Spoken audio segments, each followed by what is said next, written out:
beralasan untuk ikut diskusi ini. Jadi kita mulai saja karena sudah molor 20 menit ya Om ya. Jadi gini ceritanya kenapa saya membawakan canting batik ini. Sebetulnya saya bukan seorang periset, saya hanya seorang kolektor. Jadi saya tidak membahas detail banget tentang apa itu canting, apa itu kegunaannya, dan apa itu fungsi detailnya. Tapi sebagai kolektor saya biasanya juga pengen tahu lebih banyak kenapa bisa ada canting seperti ini, dan ini bagaimana kalau diaplikasikan di batik, ini dulunya bagaimana. Nah, kalau kita kemungkinan di buku CSL juga pernah menyebutkan bahwa canting itu adalah dari dua kata. Biasa kalau orang Jawa itu menyebut sebagai jarwo doso, bukan Pak Jarwo. Otak-atik gadok. Jadi misalnya tandur toto karo mundur, ya. Garwo sigarane nyowo, apalagi Mas Edi.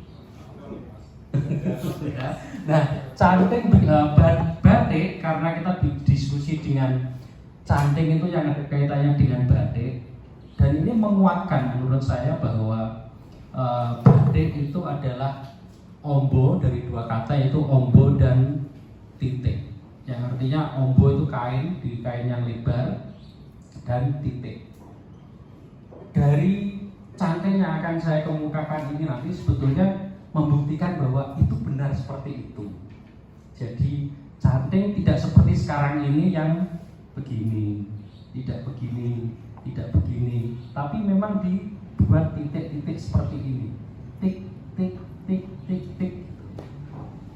Dan itu banyak sekali ragamnya ternyata. Canting zaman dulu tidak hanya cuma sekedar cecek 1, cecek 2, sampai cecek 16 yang kita punya dari canting zaman dulu. Lanjut Po. Nah, seperti kita tahu bahwa canting memang dipergunakan untuk menulis atau melukiskan cairan malam, membuat motif-motif batik yang diinginkan. Jadi canting ini merupakan alat pokok ya, alat pokok dalam membatik. Mereka sebagai penentu hasil batikan tersebut. Next Po. Nah, setahu saya ada canting-canting yang saya koleksikan itu termasuk gagangan, ada 3 bagian ya, itu cucuk, kemudian nyamplung, dan danganan. Pak Rudi nanti kalau salah di sana ya Pak ya, saya salah kabeh karena saya bukan pembatik, jadi kalau salah mungkin Pak Kuat juga lebih tahu. Jadi setahu saya canting itu ada 3 bagian, cucuk dan nyamplung itu dari tembaga ya, kemudian danganan itu pegangan. Nah, pegangan ini biasanya terbuat dari beberapa semacam ada bambu, kemudian batang tebu, bahkan batang ketela pohon. Silakan Po. Nah, panjangnya sendiri ketika saya ukur itu hanya minimal 10 cm sampai 13 cm. Nah, ini adalah jenis-jenis canting seperti yang saya sebutkan tadi. Ada canting cecek siji, cecek gitu aja. Kemudian kalau ceceknya 2 titik, cecek itu maksudnya titik ya.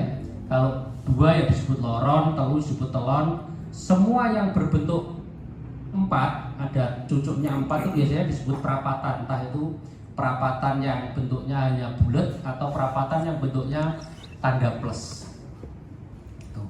Mas Dipo lanjut Mas. Nah, setelah saya lihat-lihat batik-batik kuno, terutama di buku-buku lama yang ini buku Benang Raja yang mengupas tentang keelokan batik pesisir, ternyata canting-canting cak ini banyak dipergunakan di bagian kepala. Jadi